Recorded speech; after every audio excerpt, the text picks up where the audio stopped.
오늘 저희가 함께 분석해 볼 자료들을 이렇게 쭉 펼쳐놓고 보니까요. 이게 마치 한국 경제라는 거대한 퍼즐 조각들? 음. 이걸 맞춰보는 기분이에요. 한쪽에는 부동산 시장이 활활 타오르고 있고 또 다른 쪽에서는 주식 시장의 온도가 좀 빠르게 식고 있죠. 기업들은 또 살아남기 위해서 조직의 DNA까지 바꾸고 있고요. 오늘 저희의 목표는 이 흩어진 조각들을 하나씩 맞춰보면서 지금 우리 경제의 큰 그림이 어떻게 그려지고 있는지 좀 명확하게 이해하는 겁니다. 네, 맞습니다. 바로 그 지점이 오늘 이야기의 핵심이에요. 이게 서로 전혀 다른 뉴스처럼 보이지만 사실은 보이지 않는 실로 아주 단단하게 연결되어 있거든요. 아, 연결고리가 있다. 네. 예를 들면 왜 서울 아파트 가격이 폭등하는 게 가계 자산의 양극화로 곧장 이어졌는지, 또 뭐 네이버랑 삼성이 AI 칩을 개발하는 게 왜 우리 경제의 미래 생존 전략하고 맞닿아 있는지 그 연결고리를 한번 같이 찾아보는 시간이 될 겁니다. 좋습니다. 그럼 가장 뜨거운 조각부터 한번 맞춰보죠. 역시 부동산이네요. 서울 집값 42주째 올라.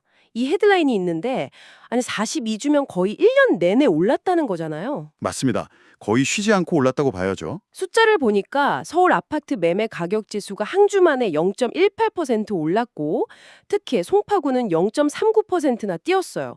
와, 이 정도면 거의 수직 상승이라고 봐야 하는 거 아닌가요? 그렇죠.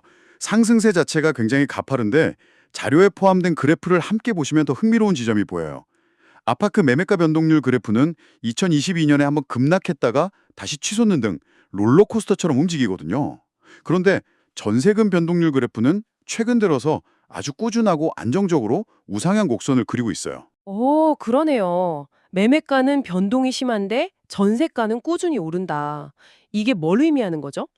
이건 시장의 속내를 보여주는 아주 중요한 단서예요. 시장의 속내요. 네, 매수 심리, 그러니까 집을 사려는 마음은 금리나 정책 같은 외부 요인에 따라서 쉽게 흔들리지만 살 곳이 필요한 마음, 즉 실제 거주 수요는 아주 탄탄하게 시장을 받치고 있다는 신호로 볼 수 있는 거죠. 전세가가 오른다는 건 그만큼 실제 거주 수요가 많다는 뜻이니까요. 아하, 그러니까 투자 심리는 좀 흔들려도 실수요는 굳건하다. 이런 말씀이시군요. 이런 상황에서 재건축 기대감까지 더해지면 정말 불에 기름을 붓는 격이겠네요. 마침 목동 1, 2, 3단지가 최고 49층으로 재건축된다는 소식이 있어요. 기존 3,500가구가 무려 1만 가구가 넘는 미니 신도시급으로 바뀐다고요? 바로 그 점 때문에 정부의 고민이 깊어지는 겁니다. 대규모 공급 계획은 장기적으로는 집값 안정에 필요하지만 당장은 주변 시장을 자극하는 아주 강력한 불쏘시개가 될 수 있거든요. 그렇죠. 정부, 토호제 해제는 시기상조라는 기사가 바로 이런 정부의 딜레마를 보여주는 거죠. 시장이 과열될까 봐 토지거래 허가구역 같은 규제를 풀고 싶어도 풀 수가 없는 그런 상황인 겁니다. 그런데 그 규제 효과가 있긴 한가요? 기사를 보면 강남 압구정동 같은 곳은 토허제 지정 후에 거래량이 80%나 급감했는데도 가격은 계속 올랐다고 나오거든요. 이건 거래만 막아놓고 집값은 못 잡았다는 뜻 아닌가요? 정확한 지적이세요. 규제가 거래를 위축시켜서 시장을 얼어붙게는 만들었지만 가격 상승에 대한 기대감 자체를 꺾지는 못한 거죠. 아, 오히려 지금이 아니면 더 비싸진다는 불안 심리를 자극했을 수도 있고요. 이 현상을 가장 극적으로 보여주는 게 바로 경매 시장입니다. 맞아요. 저도 그 데이터를 보고 정말 깜짝 놀랐어요. 11월 서울 아파트 경매 낙찰가율이 101.4%라는 건 사람들이 감정평가액보다 더 비싼 돈을 주고서라도 집을 사려고 경쟁한다는 거잖아요. 네, 그렇죠. 심지어 강동구는 122.5%예요. 이건 거의 패닉 바이잉에 가까운 것 같은데 시장이 심각하게 과열됐다고 봐도 되는 수준인가요? 네, 이건 명백한 과열 신호 중 하나입니다. 합리적인 가격 판단보다는 지금 못 사면 영원히 못 산다는 어떤 공포 심리가 시장을 지배하고 있다는 증거죠. 그리고 이런 자산 가격의 급등은 필연적으로 또 다른 문제로 이어져요. 어떤 문제죠? 바로 자산 이전과 관련된 세금 문제입니다.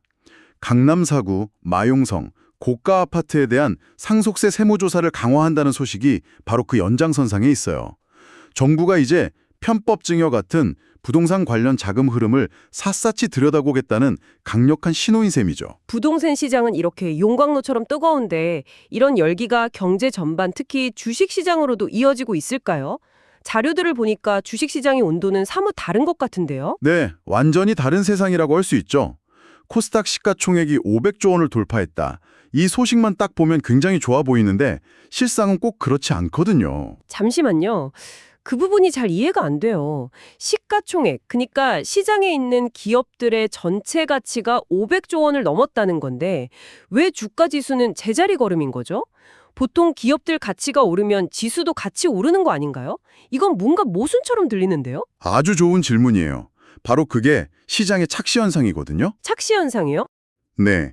쉽게 비유를 하자면 한 팀의 평균 몸무게를 재는데 다른 선수들 몸무게는 그대로거나 오히려 빠졌는데 갑자기 엄청난 거인 선수 한 명이 새로 들어온 거예요. 아, 그럼 팀 전체의 평균 몸무게는 확 올라가겠죠. 지금 코스닥 상황이 딱 그렇습니다. ABL 바이오 같은 대형 신규 상장주들이 들어오면서 전체 시가총액은 커졌지만 기존에 있던 대다수 기업들의 체력은 오히려 약해졌거나 제자리라는 거죠. 그러니까 시장 전체가 건강해진 게 아니라 일부 대형주가 끌어올린 숫자일 뿐이라는 거군요. 투자자 입장에서는 이런 착시 현상을 정말 경계해야겠네요. 맞습니다. 그래서 한 자산운용사 관계자가 연기금 같은 큰손 투자자들을 다시 시장으로 끌어들일 정책이 필요하다고 지적하는 거고요. 시장 전반에 돈이 돌아야 진짜 체력이 좋아지는 거니까요. 이런 상황이다 보니까 시장 내부에서도 섹터별로 온도가 극명하게 갈리고 있어요. 네, 그 점이 정말 흥미로워요. 특히 그동안 잘 나가던 조선 방산 ETF 수익률이 한 달 만에 마이너스 19%까지 떨어졌다는 기사가 눈에 띄네요. 그동안 너무 많이 올라서 차익 실험 매물이 쏟아지는 걸까요? 그 영향이 가장 크다고 봐야죠. 앞으로 실적이 엄청 좋아질 거야라는 기대감이 주가에 미리 다 반영이 됐는데 막상 뚜껑을 열어보니까 삼성중공업의 3분기 영업이익이 작년보다 오히려 줄어드는 결과가 나온 거예요.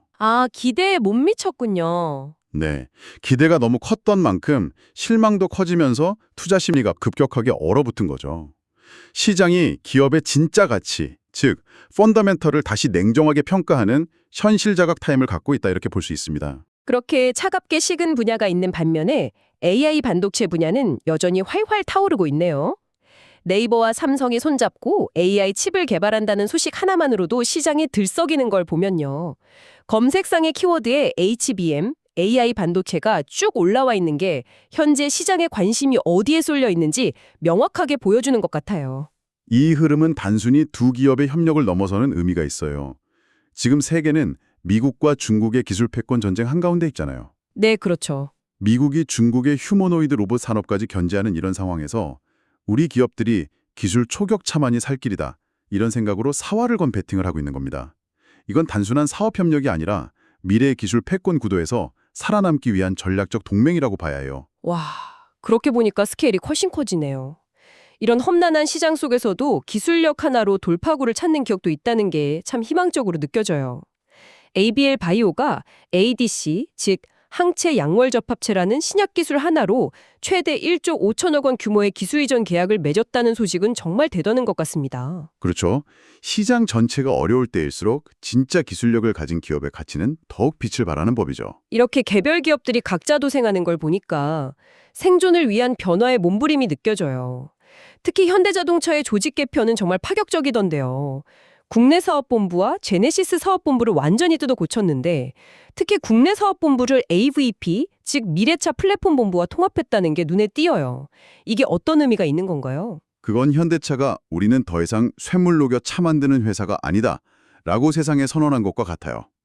이제는 소프트웨어 중심 자동차, 즉 SDV를 만드는 모빌리티 기업으로 완전히 탈바꿈하겠다는 강력한 의지 표명이죠. 소프트웨어 중심 자동차요. 좀 더 쉽게 설명해 주실 수 있을까요? 쉽게 말해서 예전에는 자동차를 잘 굴러가는 튼튼한 기계로 팔았다면 이제는 바퀴 달린 스마트폰으로 팔겠다는 거예요. 바퀴 달린 스마트폰? 네, 우리가 스마트폰을 사고 나서도 계속 운영체제를 업데이트해서 새로운 기능을 쓰잖아요. 맞아요. 자동차도 마찬가지로 출고된 이후에도 계속 소프트웨어 업데이트를 통해서 새로운 기능이 생기고 운전 습관에 맞춰서 차가 스스로 진화하는 거죠. 테슬라가 보여준 바로 그 모델을 본격적으로 따라가겠다는 겁니다. 이건 단순히 조직 몇 개를 합친 수준이 아니라 기업의 체질 자체를 바꾸려는 시도예요. 와, 바퀴 달린 스마트폰이라는 비유가 정말 확 와닿네요. 이런 변화는 금융권도 마찬가지인 것 같아요. 인터넷은행 3사가 자영업자 대출 시장의 판도를 완전히 바꾸고 있네요. 특히 K뱅크는 3분기 개인사업자 신용대출 잔액이 한 분기 만에 84.1%나 급증했어요. 네, 이건 시중은행의 높은 문턱 앞에서 좌절했던 자영업자들에게 인터넷은행이 새로운 숨통이 되어주고 있다는 걸 보여줘요. 비대면으로 간편하게 신청할 수 있고 또 부동산 같은 담보가 없어도 대안신용평가 모델을 통해 대출을 해주니까요. 그렇죠. 기존 금융권이 미처 신경 쓰지 못했던 사각지대를 아주 효과적으로 파고든 전작이죠. 물론 동전의 양면처럼 이렇게 대출이 급증하면 리스크 관리라는 무거운 숙제가 반드시 따라붙게 됩니다. 그런데 이렇게 기업들이 혁신하고 새로운 시장을 여는 동안에 우리 경제의 그늘은 오히려 더 짙어지는 것 같아요. 자료에 있는 지를수록 빚 빨리 는다는 기사 헤드라인이 정말 뼈아프게 다가오는데요. 순자산 하위 20% 가구는 1년 사이에 순자산이 16.2%나 줄었는데 상위 10%는 오히려 자산이 늘었다고요. 바로 이 지점에서 오늘 우리가 처음 나누었던 부동산 이야기가 다시 그대로 연결되는 겁니다. 아, 이 데이터는 앞서 이야기한 부동산 가격 폭등의 비극적인 결과물이라고 할 수 있어요. 부동산 같은 실물 자산 가격이 오르면서 그 자산을 가진 사람과 못 가진 사람의 격차가 순식간에 그리고 극명하게 벌어진 거죠. 자료를 보면 상위 10% 가구가 우리나라 전체 가계 순자산의 46.1%, 거의 절반을 가지고 있어요. 거의 절반이요? 와. 네, 이런 상황에서 금리까지 오르니 빚이 많은 저소득층의 부담은 눈덩이처럼 불어날 수밖에 없는 거고요.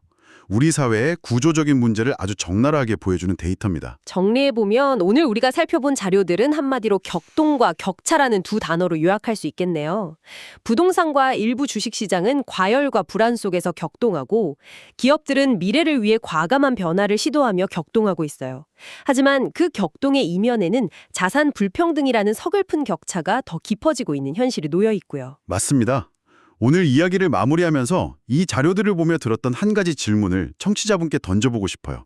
우리는 LG전자가 마이크로소프트와 손잡고 거대한 AI 데이터 센터에 열을 식히는 냉각 시스템을 만들고 현대체가 바퀴 달린 스마트폰으로 변신하는 정말 최첨단 기술의 시대를 살고 있잖아요. 네. 그런데 바로 그 자료들 한편에는 서울의 첫눈이 5cm 내리자 출근길 전체가 마비되고 생활 폐기물 매립지 문제는 여전히 뾰족한 해법을 찾지 못하는 모습도 함께 담겨 있었어요.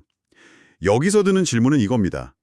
과연 우리 사회 전체의 발전 속도는 저 첨단 기술을 선도하는 기업의 속도를 따라가고 있을까요? 아니면 우리의 일상과 직결된 사회 시스템의 더딘 속도에 맞춰지고 있을까요? 이 둘의 속도 차이가 앞으로 우리에게 어떤 기회와 위기를 가져다 줄지 한 번쯤 깊이 고민해 볼 만한 지점인 것 같습니다.